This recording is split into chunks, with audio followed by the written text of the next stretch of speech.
What's good, Relocation Football League fans? It's your boy Smitty, RFL Commissioner and play-by-play commentator, and of course, I am happy to be here for the annual RFL podcast recap. Of course, what happened this past week and the new top 25, as well as predictions for week 4. But we also got some other important news, man. Been hearing some remblance. We all know that PC now has next-gen Madden, and we might have some pretty good news. I got some stuff to share with you guys towards the end of this podcast pertaining towards that.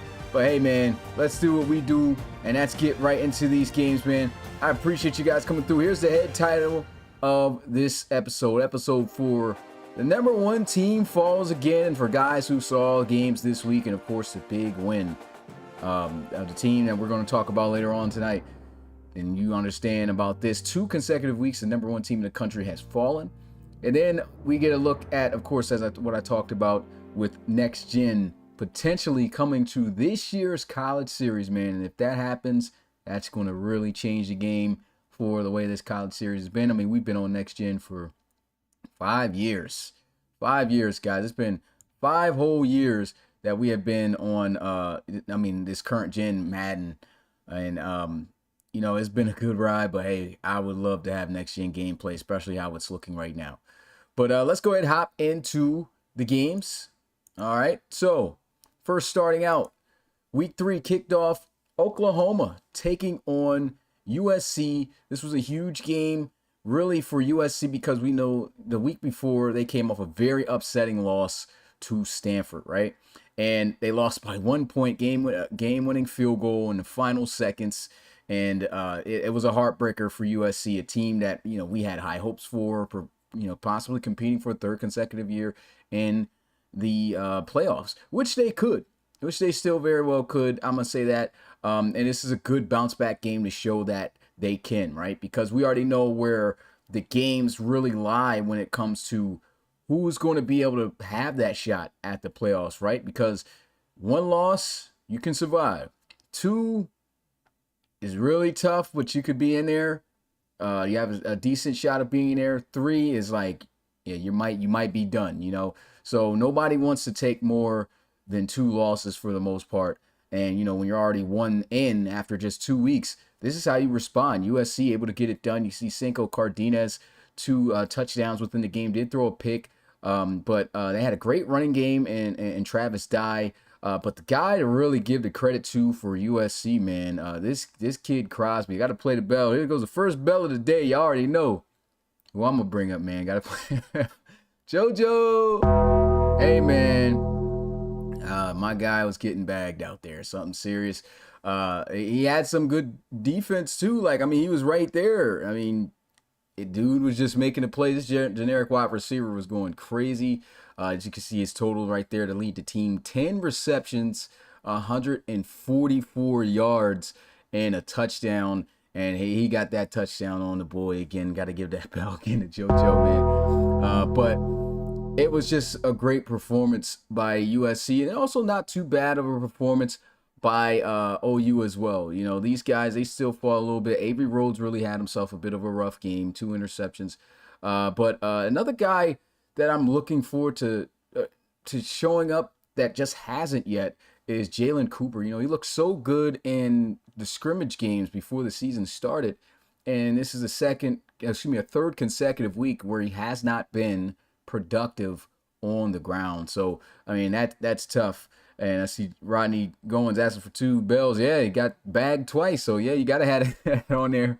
But, yeah, and Eddie Champ, man. Big shout out to Eddie Champ. This tight end had over 100 yards receiving last week. He ended the game, the week before. And this week that just passed, 11 receptions, 126 yards. Was really doing his thing. And in Covington, I had to search to make sure to see if this guy was real or not. Because he was making so many plays. He had 2.5 sacks in this game, and this game-sealing interception when Avery Rhodes tried to chuck it down the field, deep down the field to MSJ. He just played probably the best game I've seen a safety, a slot corner ever play in the college series, man. Because he was just everywhere. 2.5 sacks, interceptions, pass breakups. He was doing it all. The guy was just absolutely incredible. Unfortunately, he's not draftable, so that sucks. But I mean, these guys are just, these guys are showing that they still can compete. I think OU's a pretty good team, and they just ran across, a prepared USC this time. Also, not to mention that, they had their custom playbook. Obviously, the week that they lost, it looked like it just didn't work out, right? And for that reason, they went back to the base and they looked good in the base in the first week. They got to win the first week. And here they are losing. They lost the second week. And they say, hey, let's go back to the base. They get a good performance and a good solid win over OU. So shout out to USC for the win. Okay, moving on to game number 2, man. This was a wild one, guys. Florida and Tennessee was absolutely going at it, man. This game came down to the absolute wire, went into overtime. It was a true battle between Tyon and Anthony Richardson. So the way the game first started, it was looking so good for Tennessee, but they still couldn't really get in the end zone. Well, they got up to 17 points, and then it was a stall out for them. And man, they just really could not move like that against Florida's defense. They were playing really well. And then we saw they were killing Anthony Richardson, right? In terms of not allowing him to scramble. And early on within the game, you saw him more so just try to use those legs as he did the first 2 weeks. That's how he beat Baylor. And of course, that's how he won last week. Can't remember off the top of my head who he played, but the guy was just very explosive when scrambling out the pocket. So he's running all over the place, man, killing guys the first 2 weeks. This week, Tennessee had a great game plan for him. They had spies on him. They sent all kinds of blitzes. He was getting smacked up in the beginning, but at the same time, he really wasn't letting things develop down the field. And I was speaking on that during this game. I was like, I think he's just not giving his wide receivers time to finish their routes. Now, he may not have the best wide receivers in the country opposed to every other college team that's, in the series, but he can give them time to try to run some routes because he was running out of there pretty fast in like 3 to 2 seconds. So once he settled down and he actually started making plays with his arm, which was the game plan for Tennessee, right? They saw him dominate the first 2 weeks with his legs, and they wanted to make sure that they took that aspect away from his game completely and said, hey, you beat us with your arm. And when he started using his arm, things started getting a little scary for Tennessee because he started moving the ball. He ended up with 255 passing yards, not bad, only 1 touchdown. But, I mean, the guy was making some really good throws as he settled himself down. Still got to give credit to Tennessee, though, because they were able to hold him to 17 points, where I felt like the offense was really moving. They could have potentially got more if they, if it wasn't for, some good play of the defense. And then, of course, Anthony Richardson can't hold him for too long. 3 consecutive weeks, he ends up in the end zone for at least a touchdown on the ground. Still had 76 rushing yards in that game, but the first team to hold him under 100 this season. 11 rushes, you can see there for 76 yards. And Tyon, a better game than last week. I could say. Had some moments where he could have been a hero to close out this game. Unfortunately, didn't get it done, and they did find a way to send this game to overtime and tie it up. And that's when the whole entire, community was just like, wow, this game's going into overtime. Both teams had a possession to score, didn't. And then Anthony Richardson just slightly missed his receiver, got picked off by Haddon, who you can see here on this in the picture here. That was him after the interception, and he took it all the way to the house for the touchdown. Game winner, 23-17, final score. Big dub for Tennessee. Of course, conference win, which every team that's in your conference in the series, those games matter a lot. And they get the victory. So they improved to 2-1. Florida took their first loss, 2-1, but Florida's looking pretty scary. I can say that moving forward. We also had a great game from Charlie Dotson. I definitely want to add that. 9 receptions, 111 yards, and a touchdown. Sean Moore was flying all over the place. Just a couple names to name out there for you guys. Really good defense and just a good game overall. If you haven't seen it, unfortunately, I was unable to get to any highlights this week, guys. So there's no week 3 highlights. What I do plan on potentially doing is, if I ever get time, just going back, cutting up highlights and making them unlisted, but putting them in a playlist so you guys can at least go back and watch highlights that way. So that way you don't have to watch the full games. But yeah, game number 2 in the book. Then we get a look at Super Saturday. So here are the 3 games that took place at 1 p.m. And it was UCLA taking on Texas A&M. They were able to get the upset victory over the Aggies, man. And it was crazy because UCLA was not playing around in this game, man. They were up 24-0 at one point. And I was like, wow, what is going on with Texas A&M? I know they haven't been that great in the series, but I didn't know it was going to be this bad. Or can we ask the question, is Texas A&M potentially that good? Are they that good? I said Texas A&M, UCLA. I'm mixing up the teams here today. I got to bail myself. What's going on? But yeah, is UCLA potentially a solid squad? I mean, it is Texas A&M again. Like I said, haven't been that great, but they are 2-1 right now. That was a good win. That was a great performance. And honestly, just like how we're seeing him look in preseason right now, I know it's just a preseason in the NFL, but DTR is balling. And he balled in this game, and his ability to extend plays with his legs and, make the passes and plays that he's been making this season has really made UCLA a tough team to beat early on. And so we'll have to see if this trend can continue for the Bruins. But this was a solid win. Texas A&M really battled their way back, and I thought they were going to be able to come back and win it. I had them as the favorites to win this week, but they just couldn't get it done as they fall short by 7, 31-24. Then we get a look at the Washington and Miami game. Now, this game was pretty interesting because off the rip, you see Washington with the lead, and they were doing pretty good. And you're like, whoa, Washington is back? These guys, 0-2 start, now an 0-3 start, because of course you can see the final score as at the end of the day, Miami, as a top team should, handled business and were able to really seal the deal and cover the spread of 14 or more points that they won by. But it was a great showing by Washington. That game tells me that they have the opportunity to have better showings than what they've had right now. And they went back to the base. And that's the type of performance that they got from the base that I think was much better than their custom playbook. I didn't think that they designed their custom playbook pretty good at all.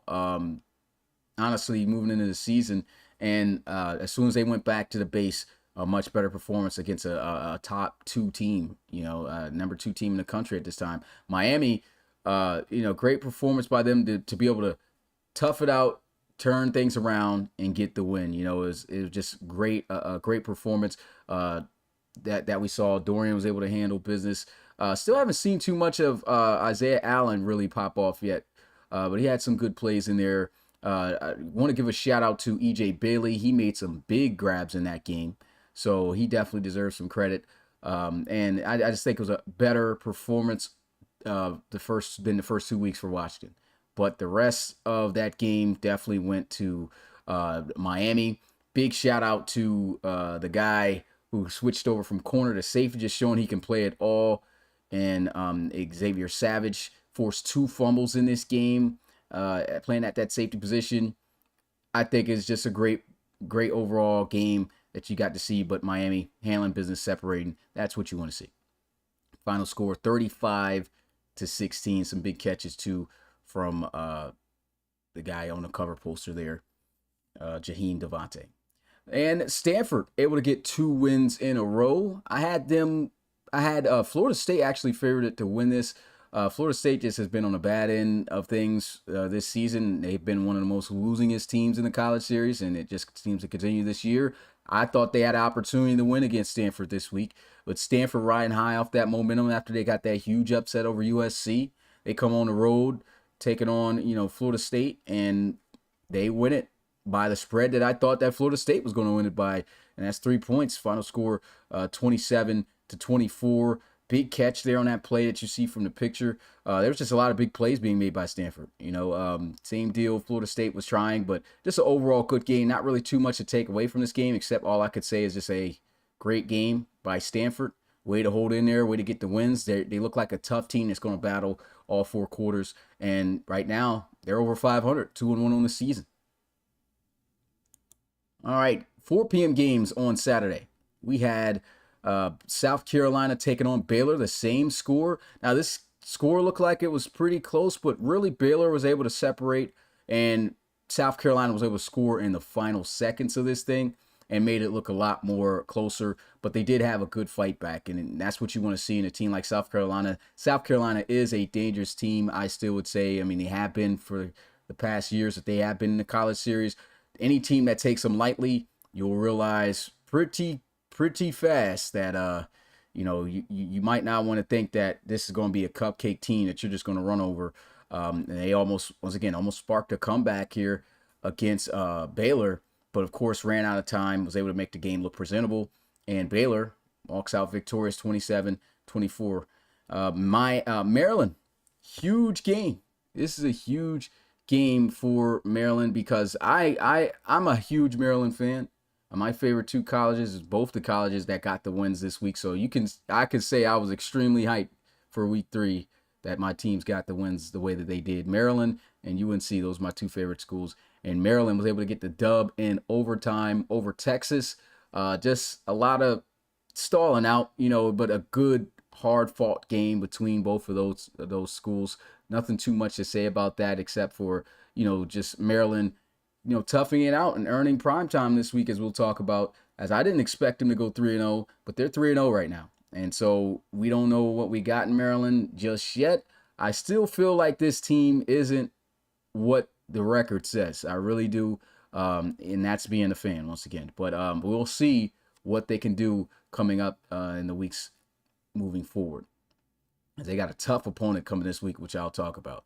But 20-17, they get that win in OT over the Longhorns. And then UNC getting the dub over Clemson. Clemson, who just came up with a huge upset the week before, taking down the #1 team in the country, which was Ohio State. And they did it in pretty solid fashion. They won 34-24 in that one.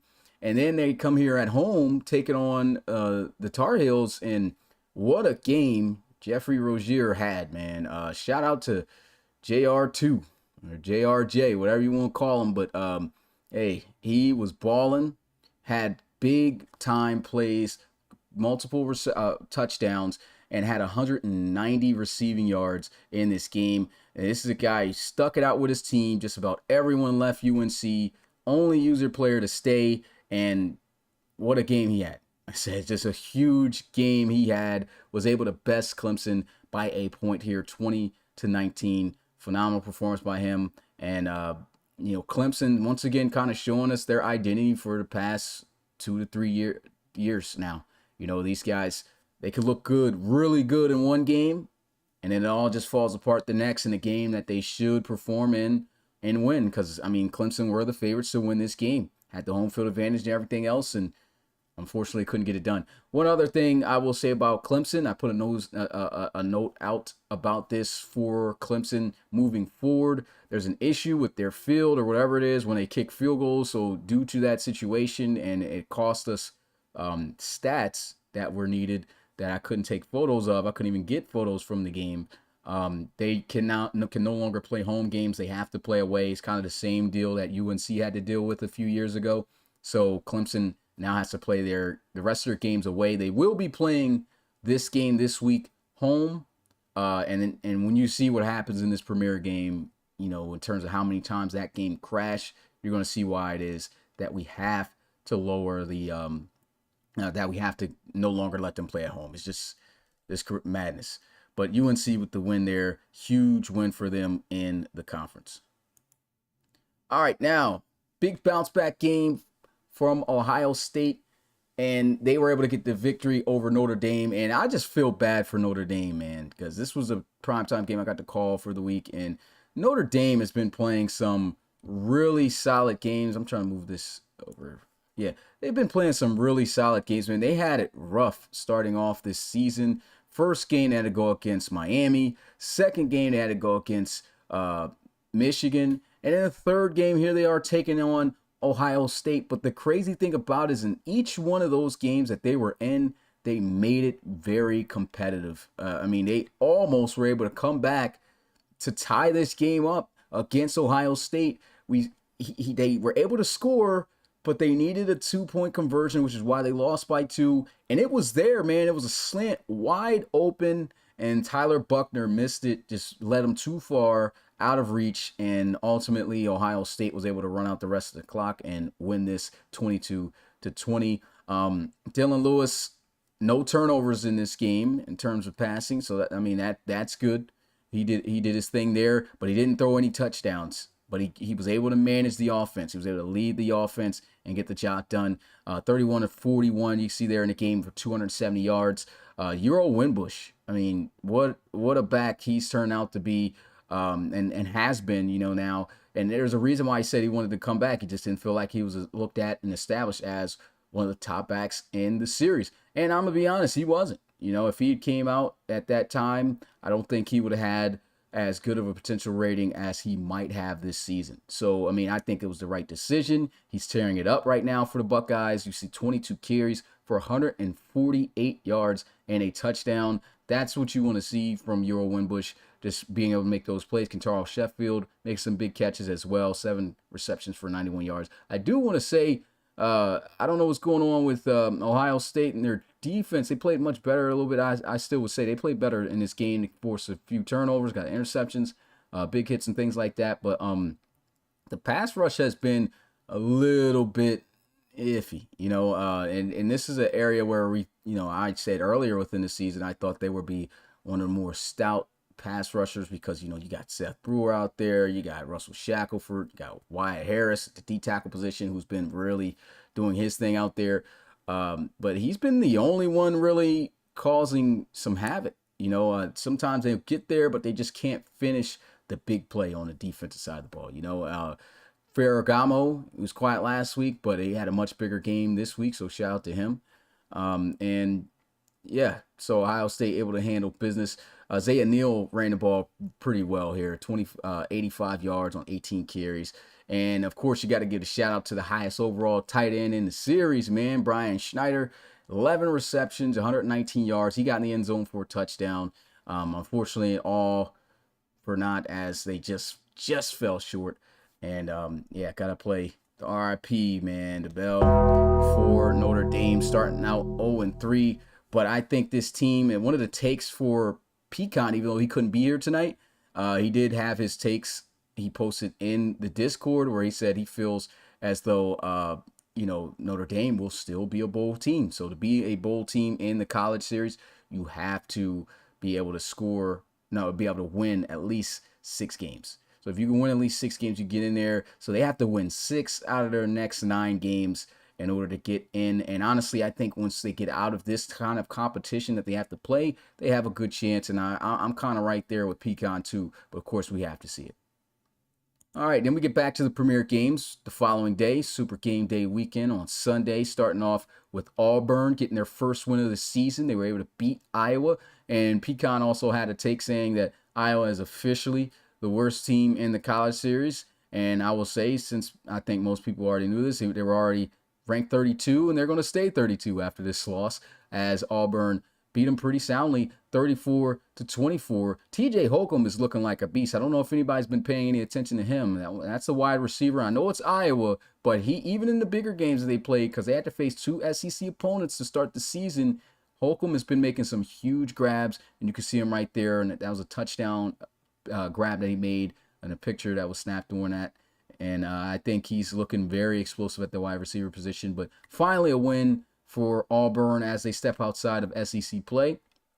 Then we had a crazy overtime game where Louisville was just able to edge out West Virginia 31-28. One thing I will say and give credit to West Virginia about, they are 0-3, and I had them as all the way at the 32, probably going to be the worst college series team in the series. At least I thought the beginning of the season, right? But these guys, the last 2 weeks, have been putting up a good fight and have almost come out on top. They could be, if they been able to do that, they could have been 2-1. So a much better performance in their opening game of the season, and they almost were able to get the Cardinals, but just did not happen. Defense came up making some huge plays, getting turnovers, getting sacks, and of course Washington, the running back, getting it done, got in the end zone for a few touchdowns, had over 100 yards, got some beef stewing up in the Discord as they play Miami this week. And he guaranteed, I think it was. Did he guarantee? Let me know in the chat, guys. I know CP gonna know this. Did the boy guarantee 100 yards against Miami next week? That's gonna be pretty interesting because he's been running pretty good. He said, yeah. Yeah, he said, I think so. He said, did. Okay. So that's something to look out for. He put the G on it. My guy put the G on it. He said, hey, I guarantee I'm rushing for over 100 yards. Anybody who's not a part of the Discord don't know what putting the G and guaranteeing in the RFL is almost like a curse. If you ever to put a G on something and you stamp it, you official, and you get to talk all the trash you want. But if you put the G on something, most times it don't work out. And we're going to see if he put the G and stands on it. All right, so it's going to be pretty interesting. I can't wait to see what happens in that matchup just off of that. Then we had this a defensive squabble between Arizona State and Oklahoma State as they won 14-7, one of the lower scores, if not the lowest scoring game in the college series that week. But Arizona State able to get the win. The linebacker, I don't think it's a generic, but he is a linebacker on Arizona State. I don't know the name off the top of my head, but since he's not associated with the RFL, I don't really care to know that. But hey, 2 interceptions he was able to get in that game when he took back to the crib. And hey, Arizona State gets their first win of the season. Oklahoma State, they are 1-2 as well, starting to fall off a cliff as they started outright getting a win, but just hasn't been able to get right since.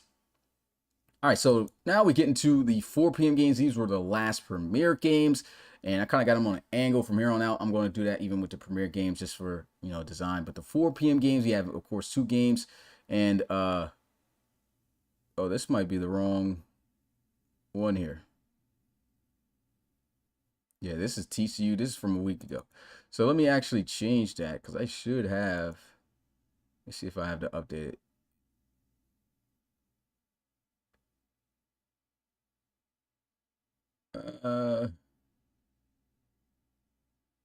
Yeah, it didn't get updated. That's crazy. Okay, well, can't make that at the moment because that will take way too long. But yeah, I'm gonna have to play the bell for that. I don't know what happened in regards of that, but let me try to pull up what those last 2 games were, which I knew was Michigan and Alabama. Not Michigan and Alabama. That's coming up. Where's the schedule at? Okay. So the last 2 games were Penn State, TCU, and then it was Washington, Oregon. Sorry for that, guys. I don't have it updated for whatever reason.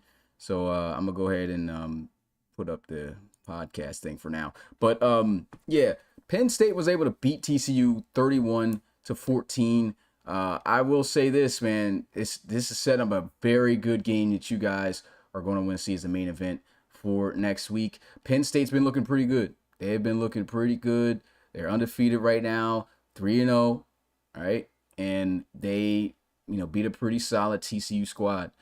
So, I mean, they're doing their thing. And as for Wisconsin and Oregon, Oregon were able to finally put it together. I think the first 2 weeks for Oregon has been really, kind of disappointing to me. I thought this was a team, I had them pretty high up in the top 10 rankings. I think I had them at 6 to start off the season in the top 25. And yeah, they just weren't performing the level I thought that they should. In this game against Wisconsin, they did that though. They ended up winning 31-10. Sorry once again, guys, I don't have the graphics for anybody who just joined or anything. But they won that game 31-10. Saw some good performance from the team, much better performances as opposed to the first 2 weeks. And Wisconsin, feel tough about them. I thought that would be a better team this year. Their base rating and players got better, but they're not winning games. They're 0-3. right? Tevin Corbett was going off. He had over 100 yards. We saw Jacob Grab get in the end zone for a touchdown. Ronnie Shanahan was able to get the ball out there. Trayshawn, the wide receiver number 6, he was out there making some big grabs. Trayshawn Thomas, yeah, that's what it is. Trayshawn Thomas, there was one catch where he went up and bagged, two guys off the jump ball, and I didn't think he was going to do that. I was just like, oh, little man got hops, and he was able to snag it, and he had made some big plays within that game. Oregon just looked better. They just really looked so much better in that matchup, and it kind of makes you wonder a little bit about if Wisconsin is any type good, right? Or is Wisconsin any type good this year, man? They show some explosion. I think the offense is there, but the defense has been, lackluster, very lackluster at times. And teams just been able to best them. They've had some tough opponents, so we'll see if things kind of get picked up for them later on within the season. But Wisconsin, once again, for another year, just not looking too good with that 0-3 start. But Oregon goes at 2-1, and then Penn State, like I said, 3-0 right now. So it's gonna be pretty interesting to see what goes on. That's gonna be it for the premier games. Once again, these were wrong. And then we get to the last two games. This is the game we'll talk about: Michigan versus Alabama. Logan Goldsberry had a pretty rough, start to this game. And Michigan again putting up another good fight here, but they unfortunately fall short for the first time this season, and that's what made this matchup so hype, right? Because Michigan's been playing some really good football the last two weeks, and even in this game, I thought they played pretty good. Alabama, they've been turning up. They are a team that went to the national championship last year. They're a team I'm expecting to potentially go right back there, and be in the SEC Conference Championship for, I think, the 4th consecutive time. So, Alabama ended up getting the job done here. They kept Roman Wilson at a minimum because Roman Wilson has been making so many big plays down the field off of catches, and Alabama's defense really showed up in a big way, limiting him. 6 catches for 70 yards. That's a solid game, but not the games he's usually having, as we saw the last couple of weeks. So I think one of the issues for Michigan, though, this week against Bama was the lack of run game. They had opportunities to run JT Cheeseborough, but they just didn't. Of course, they split carries between he and Torrey Truman, and Truman had a good day on the ground as well, average-wise, but it just wasn't, I think they should have ran the ball a little bit more, and possessions just weren't lasting long for Michigan throughout this game because Bama was just playing good defense. Logan Goldsberry's 2nd consecutive week where he throws over 370 yards. A lot of passes for him, 48 pass attempts. He's able to complete 39 of them, so that's a high completion percentage. And he got 3 touchdowns. Got to tone down those interceptions, though. He threw 2 of those things. But Alabama able to ride out with the victory, man. Only submitted guys on Alabama is, of course, Logan Goldsberry and the corner Kai Ramsey. But over those guys really don't talk much. I don't see them around the community much often. And, nothing really too much to say. Just a great game where they come out with the win. Michigan, nobody submitted on this team, but they got a lot of interesting prospects, like I said, about JT Cheeseborough, even Torrey Truman, and some other guys on the team. But Alabama 3-0, Michigan first loss 2-1, and of course we cap it off with the final game of the college series for week 3 that we had in LSU versus Georgia, man. That's a lot I gotta say about this. Gotta play the bell early on for the Bulldogs, because, man, I had you guys winning this. I knew it wasn't going to be easy, though. I knew for a fact it wasn't going to be easy. I've heard some guys say, LSU's fraud. Some guys don't think they're that good. And I've been saying since kind of like last week, even before the season, because I say, this team's base roster is a 91, bro. This team's going to be pretty tough. And they came in on the road in Sanford Stadium and smacked the dogs. They smacked the dog out the dog. You know what I mean? That was a killer performance. But where they shocked me the most was they killed this game with defense. they even themselves didn't have this much confidence in their defense, because when I was going through creating their custom playbook, right? And I remember Aiden and Vanny was talking in the chat, and they were just like, "Hey man, we got some slow defensive backs. We can't play man. We got to drop them back in zone." And obviously, in the college series where you got a lot of high overall quarterbacks and high playmakers on the offensive side of the ball, that can be very scary, because a quarterback can pick that type of defense apart. But the zone defense was just covering everything. They took everything from the intermediate to deep levels of the field, and it caused a lot of problems for Jaden Young, who in the first 2 weeks, many were calling, hey, he's the best quarterback in the college series right now. And like I said, you got 12 games, not 2 games in the series, right? And man, it's a whole different looking Georgia team. Those turnovers, I think, was what done it, because I'm going to be honest here. I have faith in LSU. I do feel like they're a team that's capable of making it to the playoff level, but I still feel like if you were to put them in a game against Georgia 10 times, I think Georgia wins that game more than LSU does, and probably 6 to 4. You know what I'm saying? It would be tough. But I think once LSU set that tone and they forced those turnovers, the momentum completely shifted, and the Tigers just absolutely did not let go. This shakes up a lot of things, of course, in the SEC. I think the SEC is, for at least this season, of course, in real life, it's the best conference, most people say, in college football. And the college series might just be the best conference in the series this season, because, I mean, it's a lot of play. I think it's 5 teams in the running that can easily be competing for the SEC championship. We talk about Florida, Tennessee, Alabama, Georgia, and, of course, LSU. LSU upsetting Georgia. Georgia's still a good team, I think. I think they're a dog to get right back to the conference championship. And, of course, Alabama handling business right now, 3-0. So it's like SEC is stacked with comp right now, right? And LSU really shaking that up. And right now, they've got the conference in the palm of their hand. This is where LSU needs to show that they own this conference.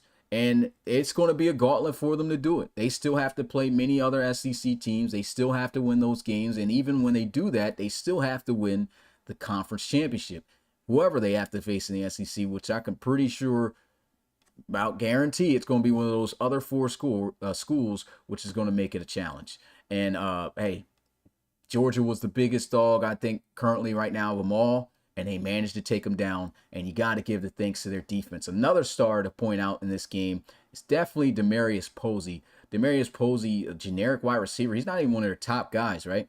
He hauls in 10 catches, 110 yards, and a touchdown to lead the team. That's some big catches, of course, from Van Vekeven. But, man, he came up huge. He came up huge with some big catches for Aiden Semino. And that's another guy you really got to give a lot of credit to. You know, LSU, they're very confident about their guy at quarterback. Man, you know, they just keep talking about, like, hey, this is the best quarterback in the college series right now. And you know, these guys are, you know, the competition to start out the season really wasn't all that for LSU. They handled business, though. And that's why many people was giving them, you know, some flack on that and saying, like, hey, man, you guys haven't played nobody. And you talking about 400 yards and 4 touchdowns. Nobody cares. You didn't really do anything, you know, and anybody should be able to do that if you're decent, most guys are saying. And I definitely do agree with that. You know, this was the game to show how good is he really? How good is this team really? And he was able to come out here, although his defense was able to force a lot of turnovers and set him up in good scoring position. I still won't take this game away from him, because, I mean, to have 300 passing yards, 3 touchdowns, and no turnovers, and be as efficient as he was within this game, despite the assistance from the defense, he still put together a very good game against one of the better defenses, I think, in the college series this year. And they were able to put a smacking on the Bulldogs, beat them by 18, 28-10. I mean, that's impressive. I will say, and got to play the bell for Jaden Young, you know, it's one game, though. I like his attitude when it comes to, you know, the way he looks at it. You're going to take L's. This is going to happen. The college series is very unpredictable, especially still on current gen. I mean, you could see teams that's on top of the world one day just lose to a team that's, you're just like, wow, they lost to them. You know, we've already seen it already. this could be in the mix as well. You know, even though I did feel like LSU was a good opponent for Georgia, I didn't feel like Georgia should smack them like they did last year. But LSU came in, handled business, got it done. I mean, these guys are the real deal, at least right now. And they, you know, to be 3-0, to knock off a team that came out as great as this, and also got to give them credit, they shut down Jaden Bush. And I don't know if that is more so something to do with the defense playing him that well, and I think they were on the zones, or just Jaden Young and the offensive coordinator not targeting Jaden Bush enough. Because, I mean, Jaden Bush did find his way in the end zone, though, at least again. So he did do that. So that's 3 consecutive weeks that this tight end has scored touchdowns. He's got 5 already. But he did not eat at all like that in this game. Keyshawn Taylor had 8 catches, 86 yards, didn't find the end zone. A couple guys, you know, point out there. But the turnovers were key to this game for LSU. And they came out with a huge win. And I think now that tells you that this team, we knew they would be very explosive on the offensive side of the ball. Their defense was a bit of a liability last year. But now that they're looking this good to shut down Georgia to 10 points, the consistency is going to be what's important. Can they do this on a regular basis? Defense looked very good in this game. They got to continue to replicate this kind of performance. But a huge win for LSU, 3-0. And with that being said, it's now time for the top 25 of the college series moving into week 4. I know guys are wondering who's going to be number 1. And of course, I'll explain that after I show the top 25 rankings. But before I show this, I want guys put in your top 4 teams. Who do you think the top 4 teams of the top 25 is going to be when I reveal them? And I'll give you guys, I'll put a timer on, give you guys a minute. Starting now. Actually, I probably got to do a minute and 15 seconds since you guys are delayed on my end. Damon Billings says LSU. We got LSU, Miami, Alabama, Penn State for Peyton. Miami, LSU, Alabama, Penn State for Rodney. LSU, Miami, Penn State, Maryland, JoJo. Alfredo saying USC. Faded Red, LSU, Miami, Bama, OSU. LSU, Miami, Bama, Penn State for Finn Fowler. A couple similar things here. Penn State 4 is fire, says CP. Miami, LSU, Bama, and Penn State. Okay, so the two main battles right now is, I think most people assuming at number 1, it's got to be either Miami or it's got to be LSU. And the timer is running down to its final 10 seconds here. Just looking at some more in the chat. All right, and with that being said, the clock has ended. And this is your official top 25. Here we go. LSU has jumped up to number 1 after knocking out the number 1 team. And of course, I'll go into more detail as to why they should be at that spot as of this moment moving into week 4. Miami goes to number 2. Alabama, stays at number 2. Alabama stays at number 3. Penn State jumps up to 4. So a lot of guys predicted the top 4, which is pretty good. So Penn State's there. Maryland is at 5. And of course, anybody who doesn't know how the top 25 rankings work in the college series, whoever, it goes off a record first, since we don't have all 130 plus college FBS schools in our series. We only have 32. So it kind of works off of, you go by record first, and then it's a whole bunch of other factors. So all the 3-0 teams right now, they're in the top 5. It's only 5 of them. And that's crazy because, I mean, this is going to get knocked down even more. Then we got Georgia at 6, Michigan 7, Ohio State 8, Tennessee 9, Florida 10, Baylor 11, Oregon 12. Stanford jumps all the way up to 13. Now, I felt some kind of way about this, but the only reason they got to move that way was due to the head-to-head clause. That's a part of it. So because they beat USC, and I didn't want to drop USC so far because of Stanford, I had to, in a sense, put them there at 13 over USC, and then USC follows at 14. Then we have Louisville, North Carolina, UCLA, Texas, Clemson, Oklahoma, TCU, South Carolina, Arizona State, Oklahoma State, and then Texas A&M hanging on by a thread. Guys saying, is this the highest Stanford's ever been? I think, early in the seasons, for anybody who hasn't been around the college series, in the early parts, like the first half, even a little bit beyond that of the season, this top 25 fluctuates a lot. It starts getting real towards the end of the regular season. Like, starts really forming out, and it all makes more sense then. But early on, like I said, the first, I say 7 to 9 weeks, this thing is moving. It's moving because it's based off a record and other things.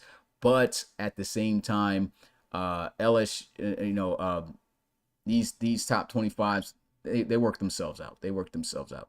So don't put too much thought into it. I know a lot of guys be thinking too hard on that, but it's just like, hey, don't worry about it, man. Don't worry about it. If you're good, you will be in the Final Four. It always works out that way.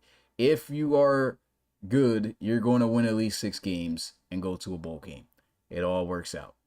All right. And then these rankings, also puts people in positions to prove that they deserve to be here. Because you want to know why? Penn State has moved up to number 4. LSU has moved up to number 1. And they play each other this week.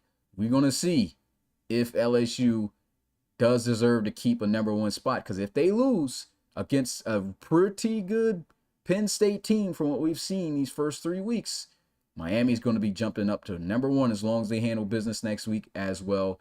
And Alabama's going to be able to move up if they handle business as well against South Carolina. But that's a top 25. Of course, this will be getting posted up on social media, so you'll be able to catch it there if you've missed it right now. And I'll also show it a little bit towards the end. But let's go to this upcoming schedule. So we got 2 less games. So your boy at least got 2 less games that I have to record for the Premier games. But it's still a lot of games you got to record each week.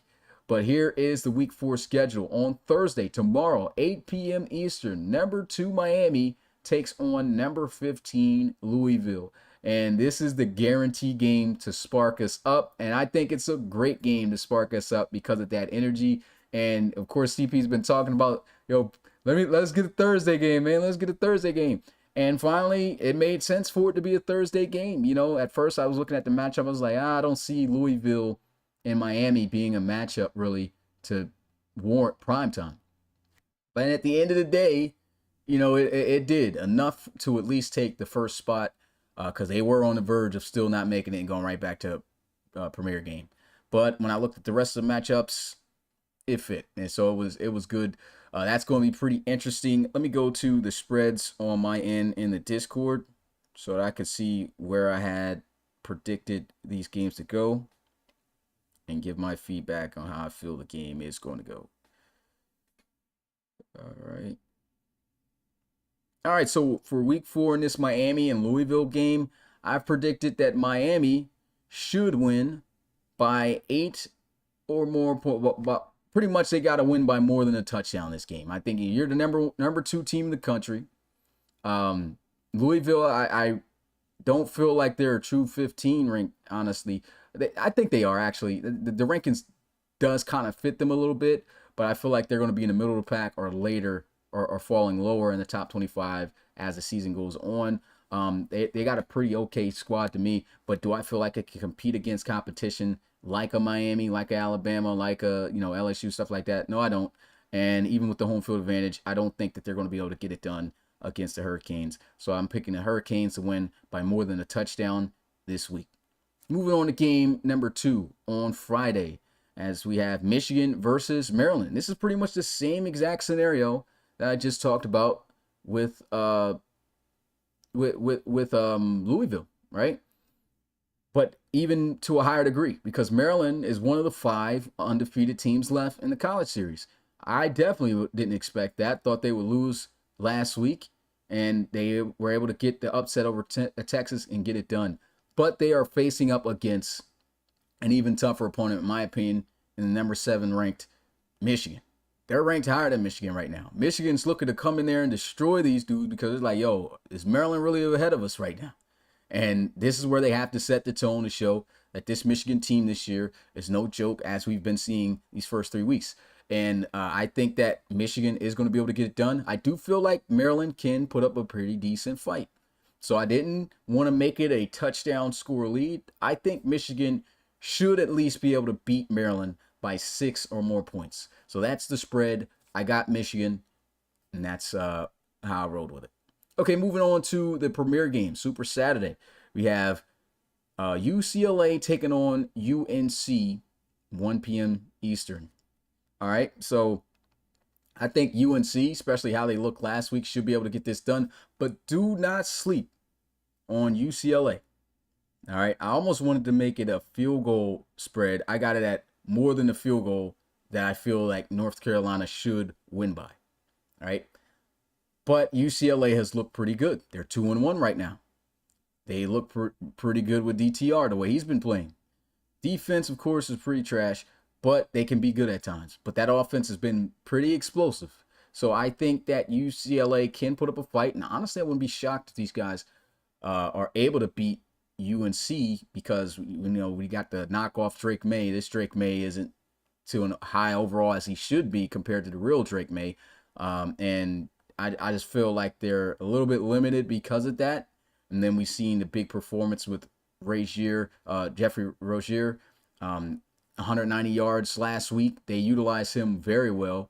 The only thing that they utilize him too much on is an end-around play where he's fumbled a lot already this season. I think he's got like 4 fumbles already on the season, which is crazy. They use him in that Deebo Samuel kind of package, where he's in the backfield getting handoffs, and he kills on them. But if he gets contacted, he's losing that thing, and that's a big issue. He can make some big plays through the air. So it's going to be pretty interesting to see how it goes. They pull that stunt and they lose the ball enough. UCLA could pose a threat. Okay, then we have Iowa versus Clemson. This is a game that Clemson should win after what they've done. I mean, this is the worst team in the college series right now. Iowa's ranked 32, dead last at the bottom. There's no way they should be able to come into your house and beat you. This is the game, once again, I said it's going to have a lot of crashes in it, but I do feel like Clemson, there's no way you should lose this game against the Hawkeyes. And especially after the upsetting loss to UNC, this is a game you need. You're too good of a team on paper to lose to a team like Iowa. I think they get it done.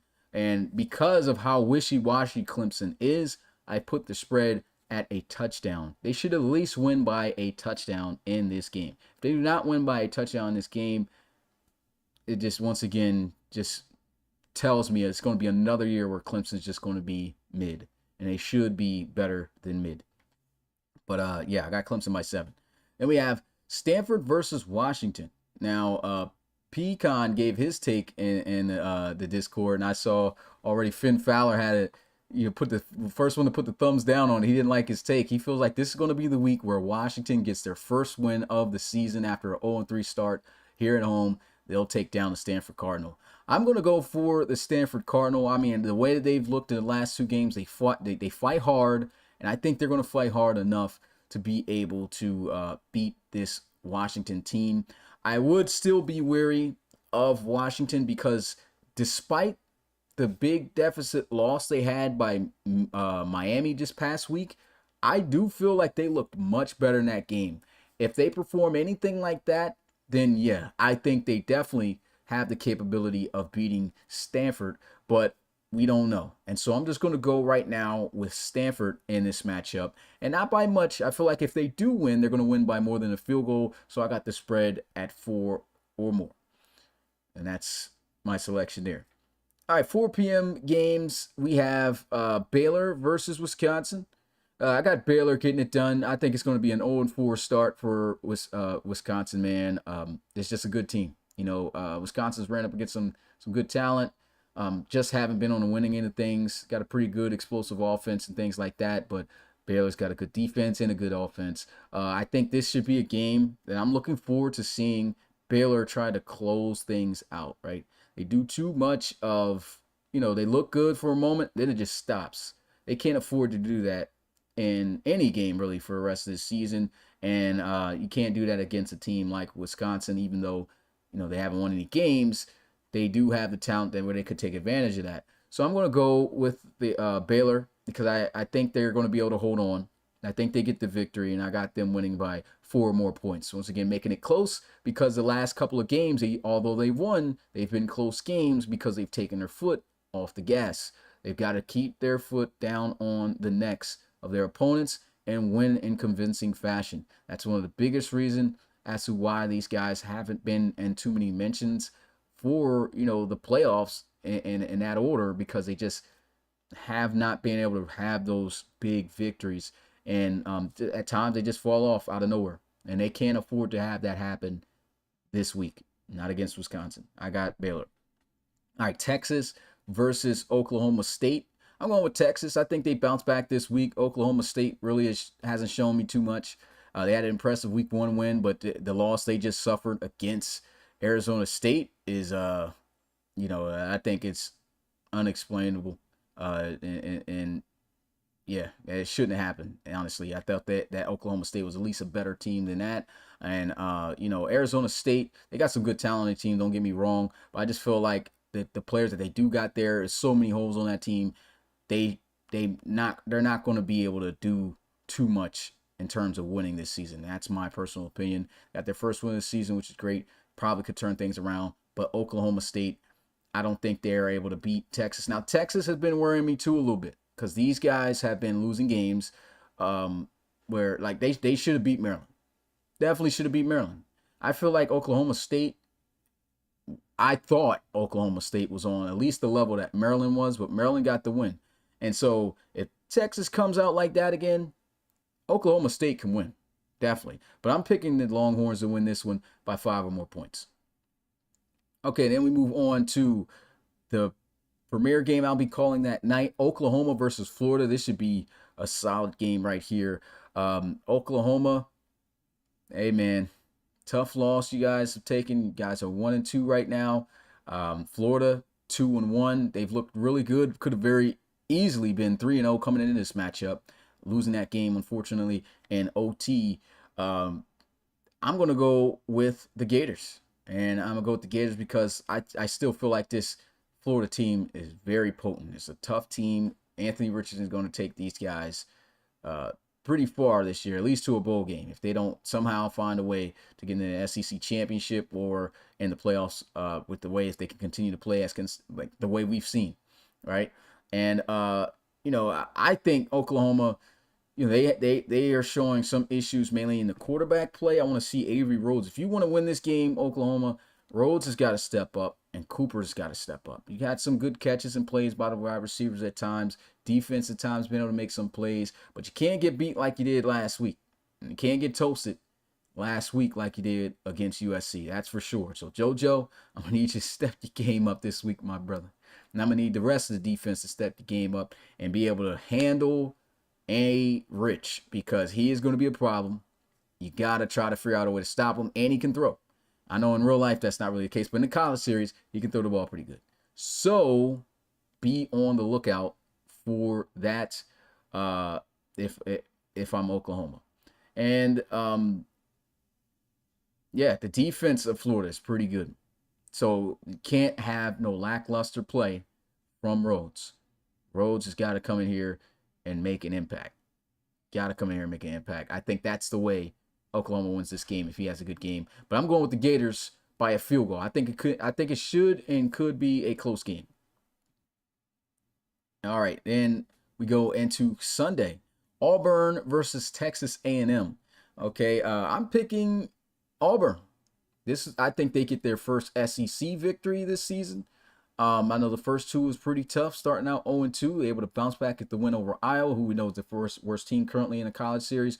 But Texas A&M hasn't looked too impressive either. They're holding on to the top 25 ranking, literally at 25, and Auburn's not even ranked. And I know they're like, hey, we've been sitting on the outside looking in for a minute here now, and it's time for us to come in here and start getting some dubs in the SEC. Despite them being on the road, I think they can get that done against Texas A&M. I'm going for the Tigers, 4 or more points in this game. All right, Arizona State versus Tennessee. Okay, I'm going with the Volunteers, Tennessee Titaneers, as we like to call them. I think they can win by at least a touchdown against Arizona State. There's times where this Tennessee team right now has looked a little bit shaky off the play of Tyon Nickerson.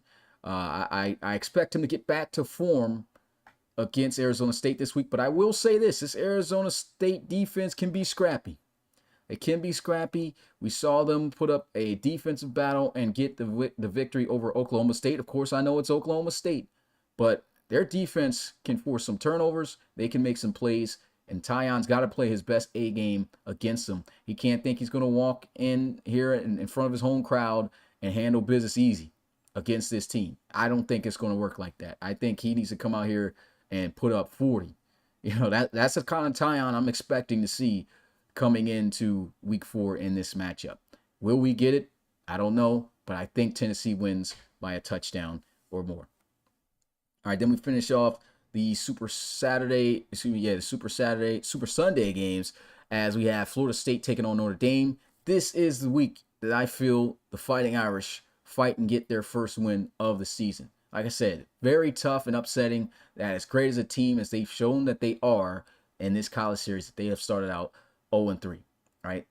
The matchup pool has been extremely difficult for the Fighting Irish. But here they are, home field advantage, 0-3 start. Pecan made his prediction saying he feels that they are going to bounce back and get their first win here, as much as even feeling that they're going to win at least 6 out of their 9 games to make it themselves bowl eligible.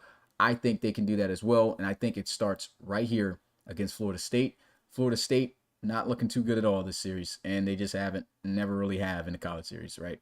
Even since Eric Strawder days, man. CS1, guy was balling, he still couldn't even make a bowl game, you know. So I think that Notre Dame gets it done here. I got them winning by more than a touchdown, so 8 or more points is the spread in the Discord. All right, then we get to the final premier game at 4 p.m. Eastern. Alabama versus South Carolina. South Carolina, we know, can be a scrappy team. They got the home field advantage here, too. They're looking for the win, but Alabama, you're number 3 team in the country. They look really good. Made it to the national championship last year in the college series. This should be a game that they win here, and I got them winning by more than a touchdown in this game as well, by 8 or more. Nothing really too much to be said there. They should be able to get that done. And then we get to the last 2 games that I'll be calling to end out week 4. And this is a huge matchup. Oregon has never beat USC in the college series. They're looking for their first win here this year, this week. Can they get it done? And my answer and my prediction is no. I don't think they do. I think it's going to be close, and I think they could. And honestly, in a sense, when you look at the team on paper, I can't even really say that. I think they're very evenly matched now compared to back in the Calvin Poole days. It really wasn't like that. But right now, I think Oregon does have some talent. But like I said, the first 2 weeks of the season, these guys have not looked anything compared to what I expected them to. You know, and they may be 2-1 right now, but I feel they could be much better than that. They should be much better than that. Right? They can, well, at least I think it would have been the same still. It still would have been the same, but I think the ways in which they've won should have been better than what we saw. And they're on the road, taking on a USC team who went back to their base book, and when they were in their base book, they looked very impressive. They got good talent as well. I think they win at home. I think that USC keeps the streak going this year. But the only way to break that streak, Ronnie Shanahan, it's on you. You're the guy. Everyone's going to be looking at you to win this game. I'm, of course, going to be calling it. We're going to see what's going on. This is a big statement game for you, my guy. First couple weeks, like I said, it's been rough. Last week was much better. But this is the game where you try to make a statement to help out your draft stock. And so we're going to see how well he fares against this USC Trojan defense, this team who's played some good defense. I'm not going to lie about that. They've played some really good defense. Offense has been wishy-washy up and down at times. And I do think that I do think that they get it together, though. I think that USC finds a way to get it done once again.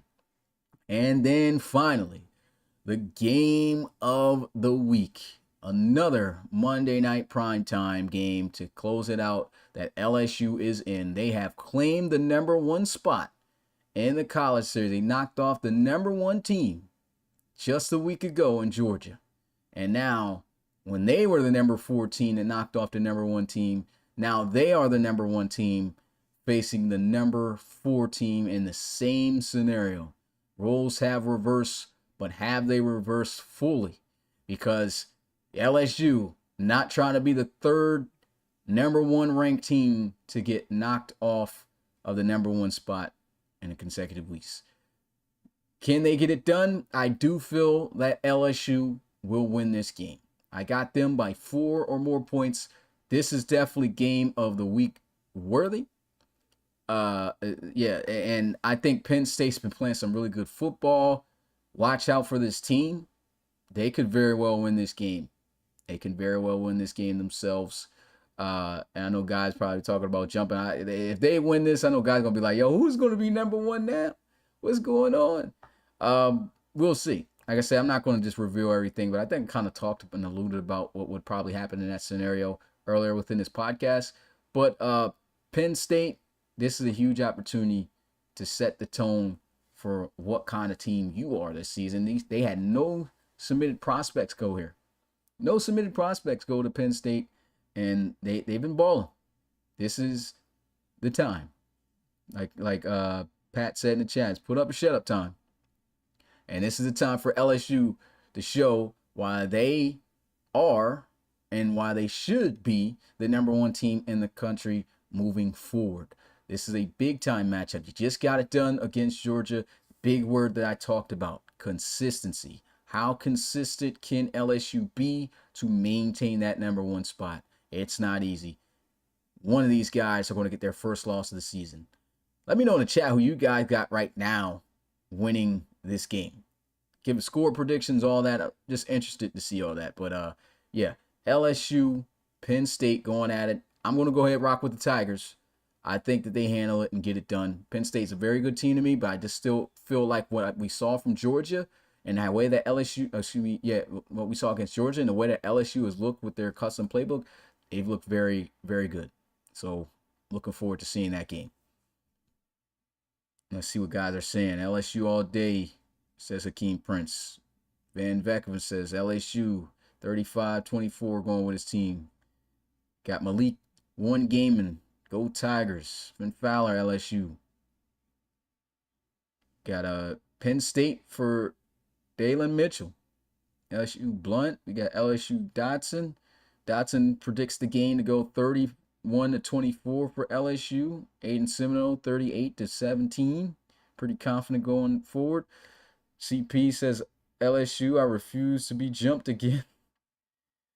And we got Ronnie Shanahan go with Penn State. 35-30. These some pretty good scores here. I like these predictions. I think all of our primetime games for the most part has been, other than when we start out the season, because we start out the season with a couple blowouts. But man, these games have been so close and competitive this year, and it's been fire. Let me see what else guys got going on.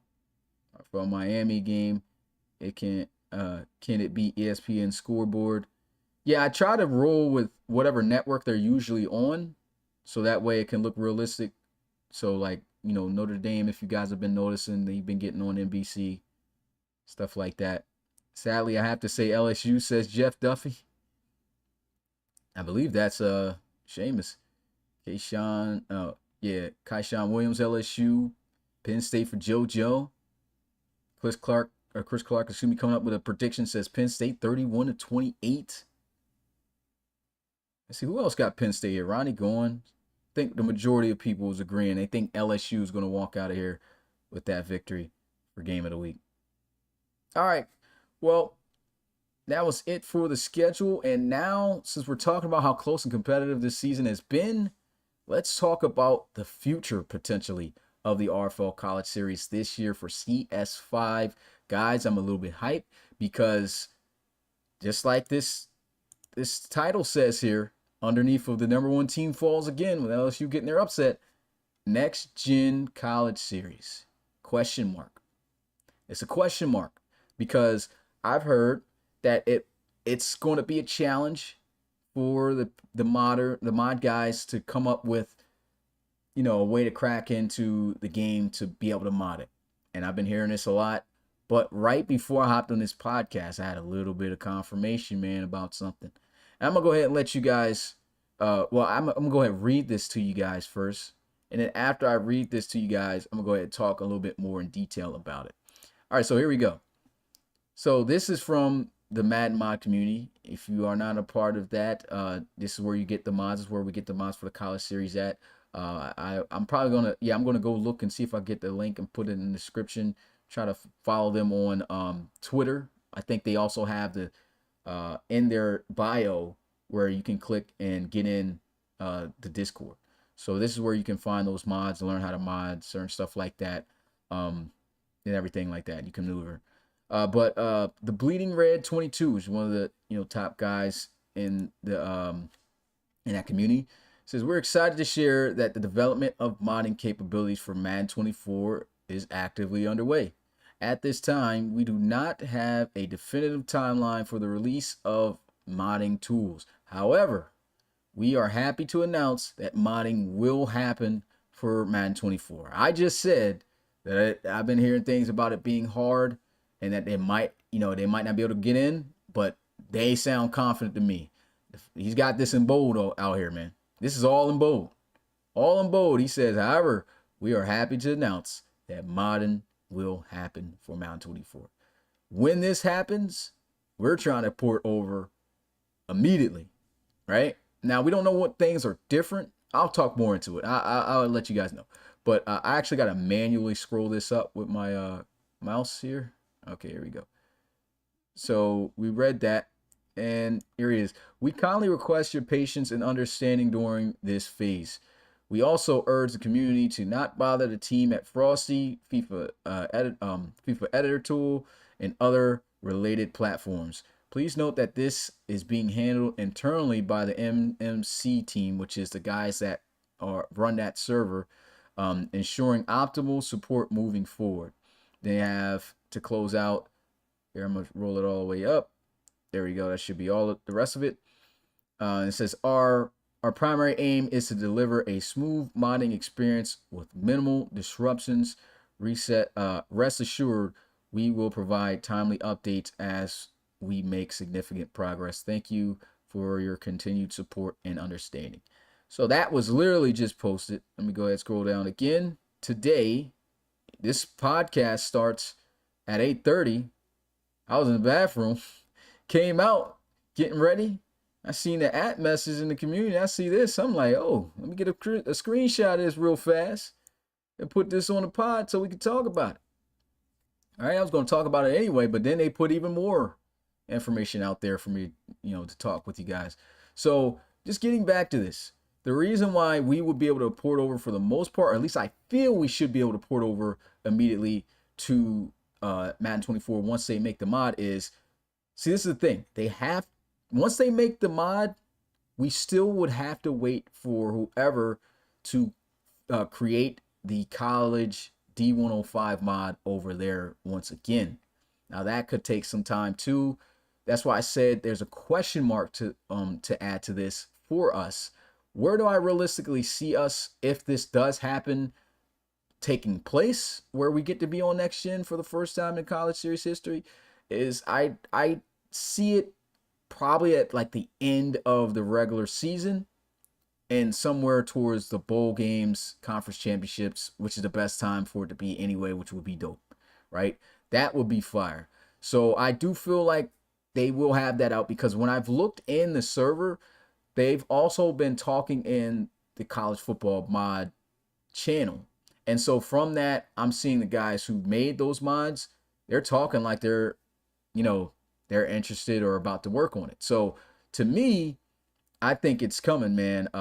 But how fast it gets here, we don't know. We'll be on current gen, of course, all the way up until then. But if this thing gets on next gen for the college series, we're moving right over. Of course, we need to see what things are easily portable, though, because things should be different. But at the same time, I don't feel like things should be that different in terms of like the jerseys and stuff like that. Maybe you have to find and locate them in different areas on places on where you can edit them. But realistically, I feel like if you have the project to this, you should be able to get those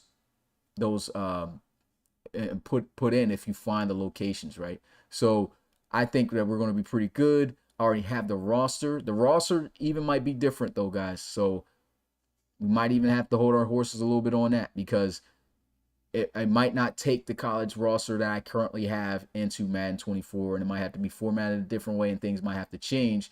Might have to CVS it and then put it in, some other type of tool so that way it can convert into a Madden 24 roster on next gen, and we can use it. So that's all that's happening right now, guys. I hope that we could get this on next gen for the college series, because I'll tell you, man, if we get on college series next gen, that's going to be like a early look access into season 9 of the RFL, which, look, Madden 24 dropped. The game is fire to me. Of course, games has its own little bugs and people, want other little things in there. I wish Creative Team was in there. But hey, I feel like it's coming in the future, and I love the way the game's playing right now. I've been running some sim games. I've been loving it. And I hope that this doesn't change much as, they post updates and they don't break the game. Because honestly, even though Madden 23 was a bit of a disaster, and I'm saying that graciously when I say a bit of a disaster. For most, it was a terrible game due to the crashing and stuff like that. It was a solid game to me when it first dropped. I remember playing the beta. I was like, yo, Madden 23 is going to be fire.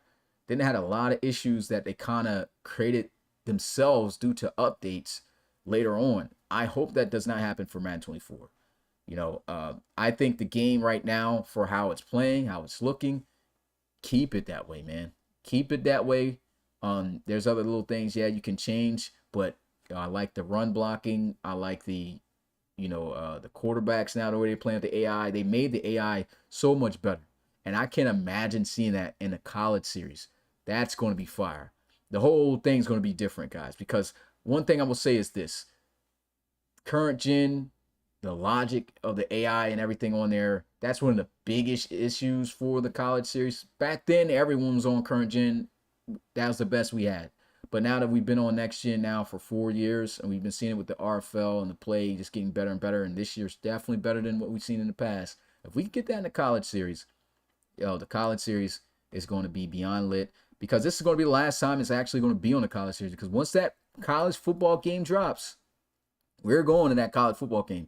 So for it to be the last year for Madden, if we could get it on the best up-to-date Madden on next gen, that would be fire, man. And I'm hoping that, the mod comes out in time. This season's not going to end until mid-November. So I don't care if it just comes out the national championship game. Hey, if national championship game comes out and they finally got the mod out for the college, I'm on it, bro. I'm on it. And we're moving over there immediately. I think the gameplay is just so much better. You guys do not want to miss it if that happens. Continue, of course, to support the current gen, since that's what we're on right now. Games have been great. This has been a great college series still, despite what we had to deal with. But hey, I'm enjoying it. I see you guys are enjoying it. You guys are showing up in record numbers still on a consistent basis. We're heading into week 4. We're still getting like at times over 100 live viewers at games. That's awesome. If this can carry on throughout the rest of the season, that's going to be huge for us and our growth here in the RFL. Definitely appreciate you guys' support, and everybody who's a part of the college series that's been showing up to the games, supporting others, actually even, just being amongst the community, talking. I encourage, guys who don't talk much within the Discord, man, get out there and talk a little bit. Don't be intimidated by some guys. Yeah, some guys got some clout, more people are, know them, and, some guys can talk trash.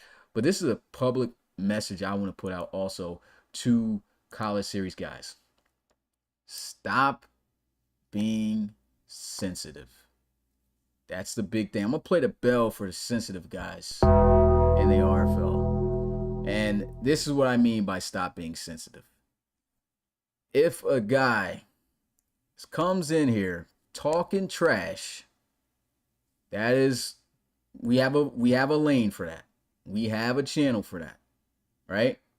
It's called the War Zone. Go to the War Zone to talk the trash because that's where it's going to get real, right? If you go to the War Zone and you start getting offended and taking stuff personal because you're losing the battle, or you just lost the game, so everybody's at your head, they can do that. It's the War Zone. The War Zone is for the strong. This is sports. This is how sports go. We kind of lessen the blow for guys in the RFL because we want to keep our standard good where, guys aren't just talking wild in the regular chat. But once you get in the zone, a full sports zone where dudes is talking like real sports fans, where they're going to be saying, yo, you're trash, you're this and that. Some guys just talk and they have no proof. They just going to say it. You should not take offense to that. You should not take offense to that. That's the nature of the game. You're not going to win every debate you get in. You will not, right? You have to be able to understand at the end of the day, it's a game. We're here to have fun. But you cannot be sensitive. Cannot be sensitive. Now, if somebody is not a part of the War Zone, I will say this. If you are a part of the War Zone, you are not permitted to talk trash to somebody who is not. If somebody is out of the War Zone or has not been in the War Zone and you're talking trash to that person, that is prohibited because they have not signed off that they like that kind of talk. You can't just come out talking trash to them. I don't care if you don't like their opinion or what. They haven't talked to you. And it's vice versa. If you haven't partaken in the War Zone, you cannot send any shot or say anything in those regards to anybody else. Whoever is caught doing that first will be the person who will be directed to and we'll talk to, or who will handle the situation. Will say, hey, this is your fault because you started this. Whoever starts it, that's the person we're going after. All right. So my mods know this, and my mods been doing a pretty good job. Another thing is stop talking trash in the regular community. If you're in the War Zone, get in the War Zone. Don't talk about it in the regular community general chat. Don't talk about it anywhere else. This is a whole Discord segment right now. Talk in the War Zone. That channel was built for you to be able to go in there and hash it out. Talk trash. Feel like you're a real sports fan. And show your support for your team. But do not, once again, do not get sensitive at sports. All right, let me see what guys got in the chat here. It says, yeah, don't be soft. Warzone is lit. Yep.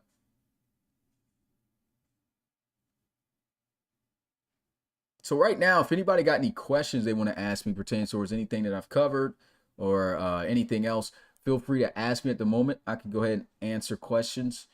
I guess for the next 6 minutes here before it hits 10 o'clock, I got to record a game soon. CP talking about he wins every debate. I don't know about that, buddy. He probably feels he do. I mean, you should feel like you do, right? I think everybody's going to feel like you do. You get in a debate, you're going to feel like you won it. But, yeah. Adding that dog back to the RFL. Yeah, he says, you got any conference rankings? Conference rankings I do not have. I'm about to start working on that a little bit. If we go to next gen, would that affect play? Obviously, yeah, definitely. Playbooks is definitely going to affect playbooks. But I'll tell you this. Playbooks, everything's going to change, man. Everything's going to change, but it's worth the risk that I'm definitely going to take for the college series. So you might go from being on top of the world to being trash. But the reason why I'm going to take that, the reason why I am going to take that risk, because the likelihood of a team just being trash and looking the way that we've seen in the current college series for current gen, where they're making those boneheaded mistakes, taking sacks when they don't need to, calling the same repetitive plays, throwing interceptions that come out weird towards a defender. Things like that happen because it's current gen. With this Madden 24 gameplay that I've seen, you're going to see some real football, man. You're going to see some guys making real cuts, guys making real decisions, and if anything, I think it's going to make every team in the college series better. It really is. And it's going to make the dogs dog. It's going to make the overalls even matter even more. And so I feel like that's way more of a benefit than it is to be like, we're going to rock out for the rest of the season on current gen. No, we've been on here for 5 years. And even if it was if it was last year's next gen gameplay, I would prefer that over, the college series current gen, because it's too stagnant. I said, not trying to kill the series or anything. The games are still great, but you just know from what you've seen since this game is released what next gen can do. And if we can get that in this college series before we actually go to that NCAA game, I think that's going to be huge for us, man. I think the college series is going to be beyond lit, and the gameplay is just going to be so much better. The interactions are going to be so much better, man. And it really is going to have you playing in the exact play style when you get drafted, if you go into the RFL draft. So it's going to be pretty dope. It's going to be pretty dope.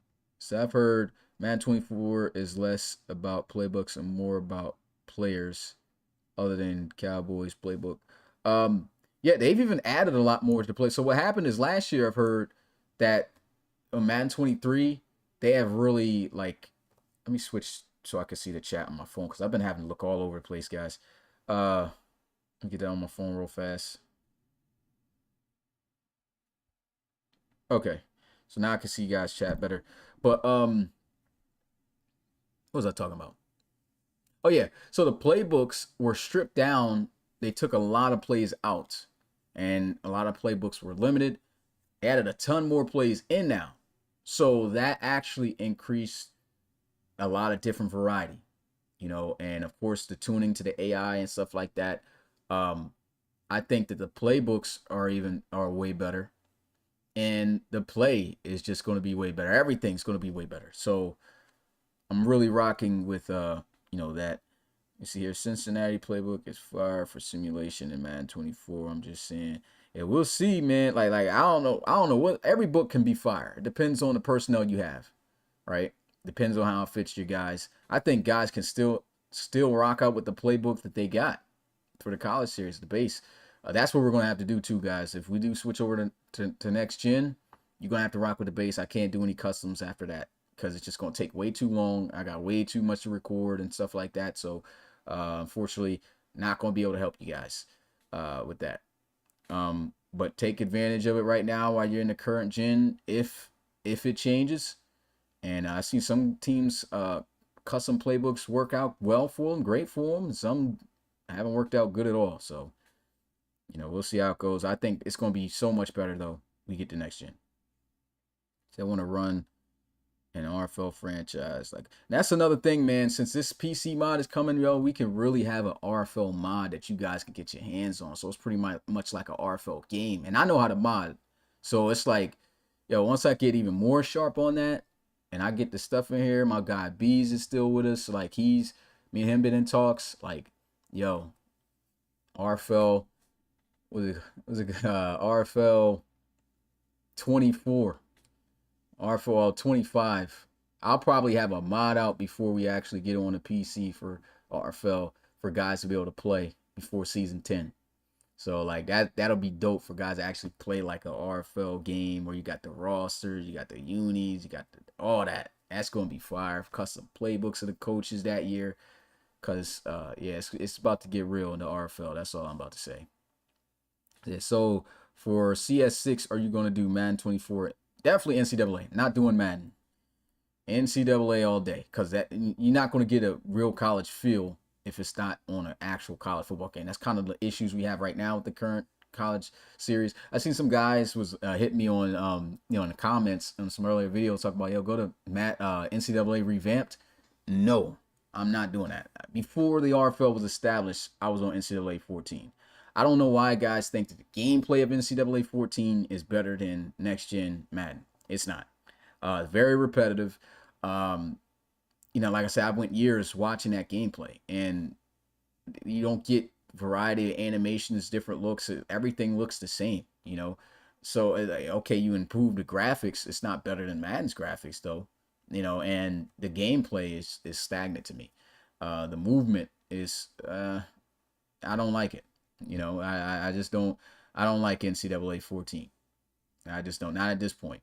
I think guys who think that that version of the game is better than the Madden, if you play it the way I do, you should see what I'm seeing. Like I don't take enjoyment of watching CPU versus CPU gameplay on NCAA as compared to Madden. Now some guys can say that it kind of sucks with with Madden because of course it's not built for college play. Read option doesn't work nearly as well. But once again, this is on current gen stuff. And on top of that, it looks better. The current gen stuff still is very similar to next gen. You got the same faces in the game, the same looking builds. So when you get drafted, you look like the same guy. You go on NCAA, those dudes don't even look the same. I'm not doing it. So that's my whole explanation as to why I would not go on revamped for college football. But I will go on the new NCAA game when it drops by EA. Okay, and we said, yeah, okay, the guy saying NCAA. So also the college, the quarterback actually throws the ball away. And yes, yo, season 9 is going to be fire, bro. I'm telling you, like season 9 of RFL is going to be so fire. And CS6 is going to be so fire. Yo, this the RFL. This is the moment we've been waiting for, bro. This is the moment we've been waiting for. It's the golden years, man. Golden years start as soon as season 9 starts, or even earlier if next gen comes to the college series.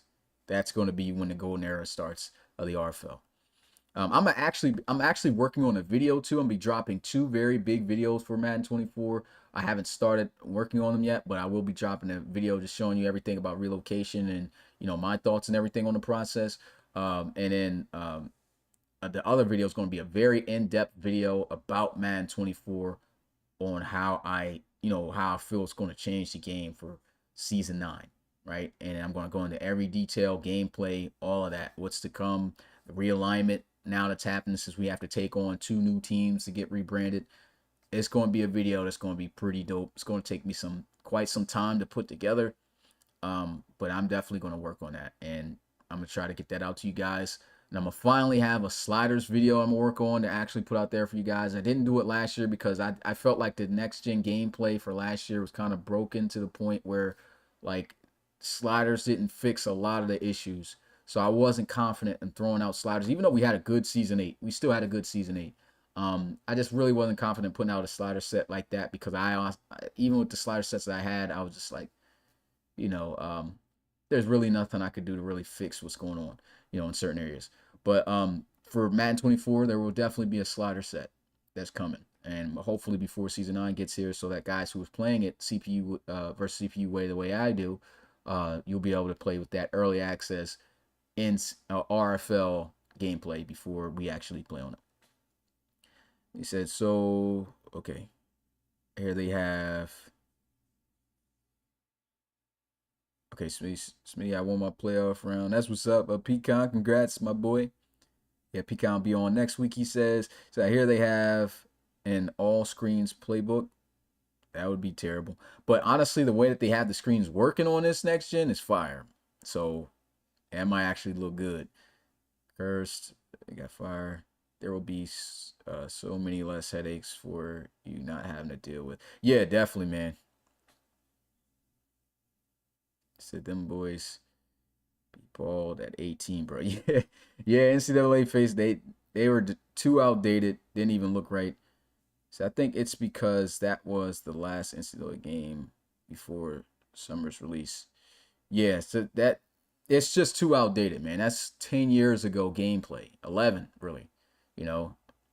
To say that Madden currently is not better than that, I think guys are just have hatred for Madden just over years for things not getting delivered, that they're just saying anything, honestly. If you really watch the games and you compare the play, it's not better. It's just not. But the next NCAA game, that's going to be better. And that's going to be fitting for the college series. So we're going to go there. Say, is the pass and run protection actually good? Man, it is. I'm not going to say it's not going to have its moments at times, but for the most part, everything has looked really good from the style in which I play it. Now, I haven't user played Madden much. I've definitely been when I have time though on superstar mode with my guys Q and Eric though. We was killing. We got punched on a little bit, but like, hey, for the most part, we won more games than we lost, and that thing is fun. Superstar mode is dope. I don't think I'll be actually playing the game. I never do. I don't think I can even remember the last time I actually played Madden because I just love CPU versus CPU simulation that much. I rather play the game in that way. I love watching it, and that's the whole reason this league is here. In terms of the gameplay, the only way I'm playing it is on superstar mode, man. That's dope. JoJo up there yawning, but we gonna dust you off, bro, when you hop on there. Trust. But is it pass or run protection actually good? And oh yeah, I just read that. Is season 9 one file? Yes. I'll be dropping a video on that as well, Filthy Doe. It will be one file.